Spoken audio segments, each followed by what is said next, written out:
আচ্ছা, আমরা যে মধুটা গরম পানির সাথে মিক্সড করে এখানে 5 মিনিট রেখেছিলাম, 5 মিনিট এটা রাখার পরে আমরা অন্যান্য পরীক্ষা করে আপনাদেরকে দেখালাম।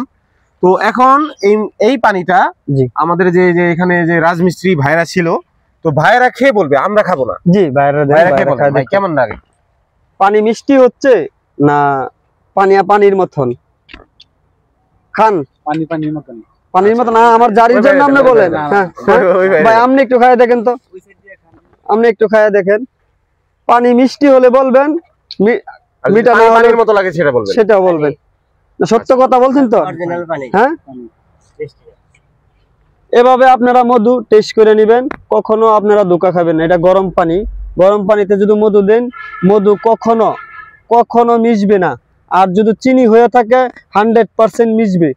যদি কোনো গ্রামে গঞ্জে মধু টেস্ট করে থাকে, অথবা একটা লং চা লইবেন, চিনি ছাড়া একটা লং চা লইবেন, লং চার ভিতরে ডালবেন, লাইক 5 মিনিট থেকে 10 মিনিট অপেক্ষা করবেন। অপেক্ষা করে চাটা খাবেন বা গরম পানিটা খায় দেখবেন মিষ্টি হয়নি। মিষ্টি হলে এটা মধু না।